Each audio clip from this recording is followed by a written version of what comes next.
But you know, it's funny. You guys talked about the divorce rate, and we're talking about all these relationships that are being forced and toxic.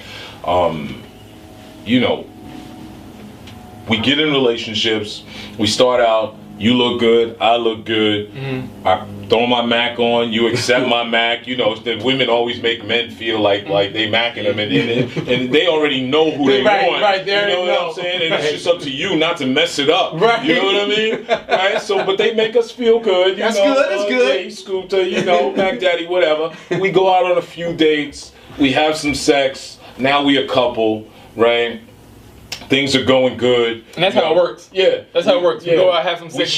We show up at all the barbecues together. Right. You know, So now we're a couple. Everybody think we look good together. Yeah. You know what I'm saying? I'm still on my best behavior. You still on your best behavior. I'm holding in my farts around you when we together. You know, but eventually that honeymoon stage wears off. Okay, let's talk about that. Now what? Now what?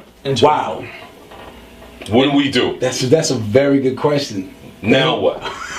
now Going back with Playboy. Yeah. Now you find out, right? You know, we may even get to the point where, you know, we move in together. Yes. And that's the real test. Oh, you know, because now, you know, I just don't see you when you all done up. Right. You know, now I see the real you. Right. I see how you keep your house. Yes. You know, how you raise your children. Yeah, how you raise your children. You know, what you're watching on television at night. Is it all about Real Housewives? Is it all about Love and Hip Hop? Right. You know, is there some spirituality in there? You know, are you feeding your spirit? Yes. You know, what are you doing? All this stuff comes up. Honeymoon's over. We have a couple of disagreements, right? I find out your credit score. I pick up the phone and it's a bill collector at one time. You know, and you was fronting, telling me all is well. Right. Now what? And you was in your sister's car. Exactly.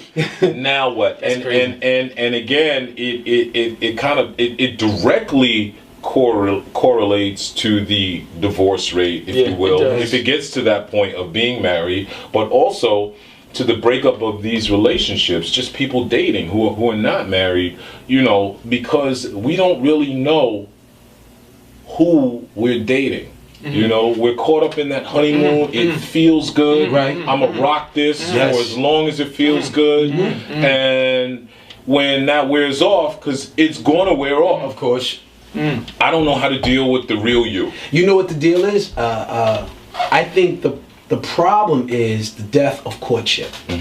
Yes. No one nowadays. Wait, say that again. Say it again. Death of courtship. Because we don't know what that is anymore. No. We don't know what that is anymore. And it needs to be regenerated because it was Steve, you said it. Why man and women were created. There can't be one without the other. Correct. Right? So my point is, there's no way I'm going to get to know who you are unless we converse, unless we build something. And through courtship, this is what happened years ago. You know, when my grandfather and I was younger, my grandparents married 70 years. Wow. 70. He would take me back. Yes, bro. God bless them. He took me back, and it was something that was given down the generation, and it also stems from what you first said about the note. Because back in his time, he would let the woman wear his football jacket. You got the letter, that was my woman. That's part of courtship. You know what I'm saying? That was that note.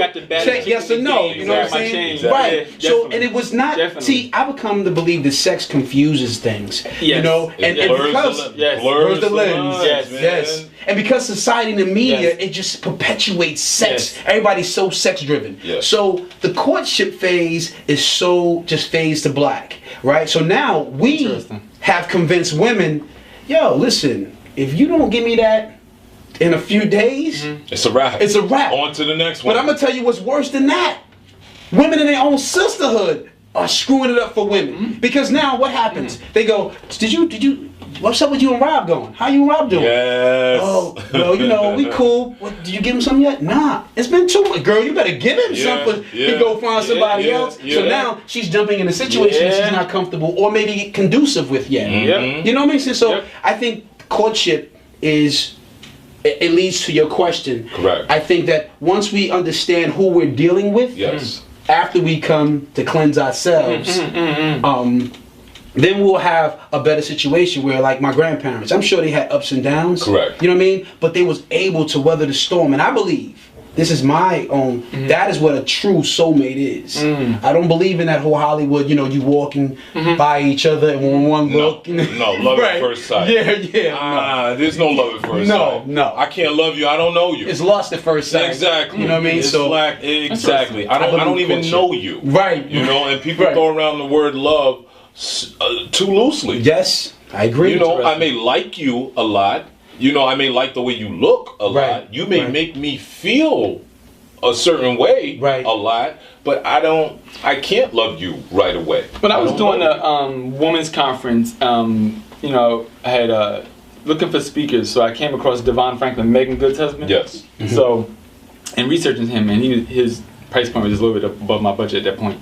But one of the things that intrigued me was he waited to have sex with Megan. He waited to have sex with Megan Good until he got married. So I'm like, I want that man to come speak in my conference. I know if that was me, and I wasn't Megan Good, it'd be a wrap. And so I made that comment. Long story short, I have a friend. We've been talking, you know, we're going real slow, going back to the courtship process, and it's been about maybe 4 months or so now. And so I took sex off the table. Interesting. I took sex off the table. I said, we had a conversation one time, and she was shocked. She was like, "You serious?" I did it because I can't tell, once sex is involved, if I really love the person. Correct. Right. Or if I lust the person. Or if I'm lusting the person. Right. So I said to her, listen, you know, if and when it happens, but you know, it happened. I said, if nothing else, you walk away from me. Right.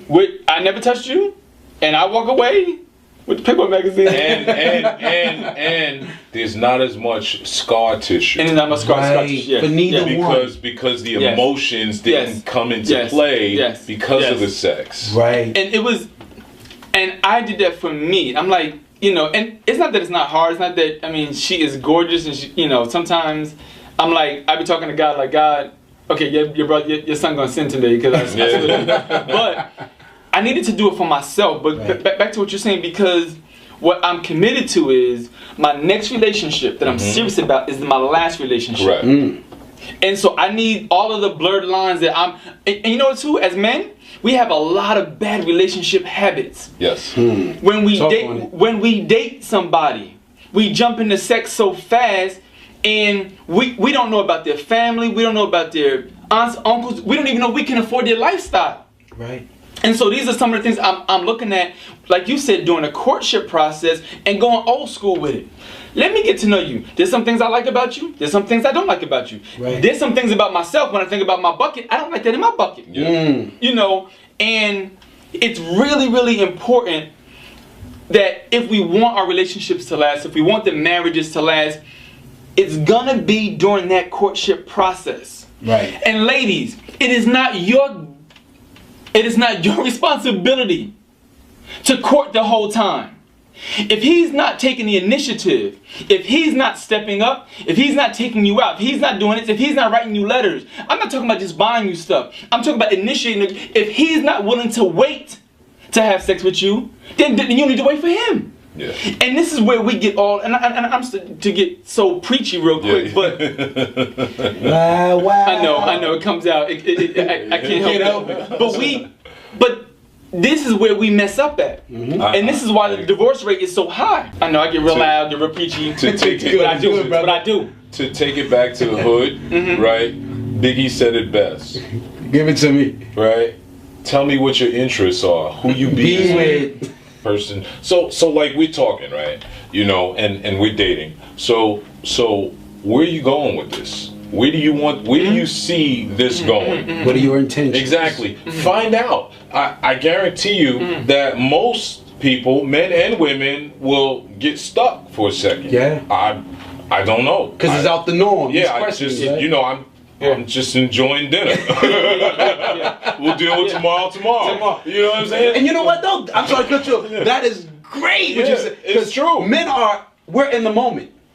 Women are future. Yeah. So my point is, that's how you're made. Yeah. So start acting like it. Ask questions. Women are afraid to ask questions. And it creates interesting dialogue. Yes. Let me tell you this. It's just I'm sorry, I didn't mean to cut you off. Sorry. It creates not just interesting, coffee talk, right? But it's insight that you can take back and really reflect on, like, how far do I want to take this based on what she told me or based on what he told me. That's right. Are we like-minded? Are we moving in the same direction? Yeah. Or is he 45 coming out with an album, or old ass records? I'm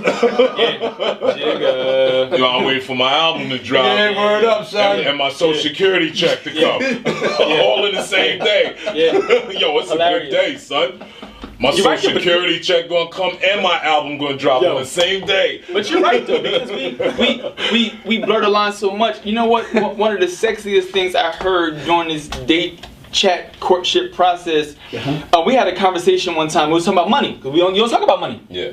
And she said, well, I feel like we share everything, but if you're down, I pitch in, I help out. Right. You know, if I'm down, you pitch in, you help out. And she said, if we get a house, we have a house, but if we need to downgrade and have an apartment, as long as we're in love, I was like, oh, I like you. Now you know you got to ride or die. There you go. I'm like, oh, I like. Now you know it's not just all about. Now that's key information in your processing It's the development. sexiest of my life. You know, like, okay, Turn me out like Playboy in the bathroom. So again, here's and everybody. I think everybody should have a list. I think it kind of goes against the grain, because we always talk about the list that women have about the man who needs to be 6'4" and fine and make 12 figures and all that stuff. But you need to take an inventory of the person that you may be considering living with for the rest of your life. That's the biggest investment. Other than buying a house. I think bigger than a house. 100%. Yes. Well, relationship is an investment. Relationship is an investment. It is an investment. It's an investment that you participate in daily, and you don't see the payoff until years later. Correct. Right. It's an investment. Correct. But the whole thing is, and you said it. You have found someone who, and that's key. Because again, what's going to happen? I'll tell a story. I don't mean to jump around, right? I proposed to my wife in front of about 250 people. I used to promote, and I used to always throw a birthday party, and I proposed to her at my birthday party. And so they sung happy birthday, and then I got on the mic, and leading up to the proposal, I said, I have to give all the praises to the person who was with me when I had more money and when I had no money. Right. You understand? Absolutely. That was so very important. Absolutely. For my security. Right. And here it is. I'm going to get transparent. Right? Will you leave me if I don't have enough? I was able to be secure. I had my own business. Some things went awry, and I had to close up shop, and I had a hefty overhead monthly. So I went through my savings really quick. Right, it was time to get back in the workforce, and it was at a point where I was living in the Bronx. I needed to get to Jersey for a job interview, and I didn't have gas money.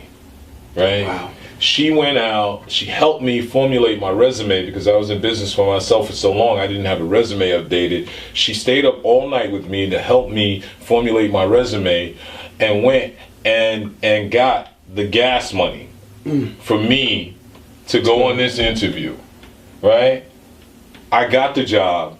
I was very successful at the job. I made 6 figures at the job, but the point of it was I didn't have the pressure of, is she going to leave me in the back of my mind when I was on this interview. I knew I had somebody who was with me if I had more money, if I had no money. And it took a lot of pressure off of me. Unnecessary pressure about worrying about how solid my relationship is, because I'm in kind of a valley right now. At least I don't got to worry about my wife going out and getting, or she wasn't my wife at the time, my lady going out and being with the next guy who's got, you know, the money in the car and all that stuff. I can focus all my energy on getting where I need to be again. Right. And it was a big help. Big help. So you finding that out in the beginning is great. That's you know, I took the long scenic route, but I'm coming back to you making the point that you have somebody who said, "Yo, it don't matter if we in the mansion or if we in the studio, I'm with you." And you know too, you know, I say this a lot. You know, God willing, you know, if it works out, great. You know, and if not, you know, you have your friendship. But then she also taught me another skill or another thing I want on my plate when I do get married. To make you a better man. To make me a better man. See, that's the key. Yeah. To make me a better man. I tell a lot of my brothers, your key in life, I mean, find your purpose. Yes. And to be better than what you are now. And this goes to other women, because, you know, sometimes we have residue of the playership thing. You know what I mean? And I speak to women when I say also, if you're with someone that have someone and you see they're happy, just let it go. Absolutely. You understand what I'm saying? See, that's what life is about. The courtship thing, and we're taught in this world right now to be, I call it the new Trinity. Me, myself, and I. It's all about me. Yes. So I really don't care what Steve wants. Listen, Steve, this is what we need to do. And because Steve wants to be with me so much, he'll do it. He'll comply, you know? And I think that once we get out to be other-centered than self-centered, I think we'll be better off. And it goes right back to your question. So where are we now? Now that the honeymoon's over. Where we are now, it should be in a better situation because we did all the things that needed to be done. We got to work at it.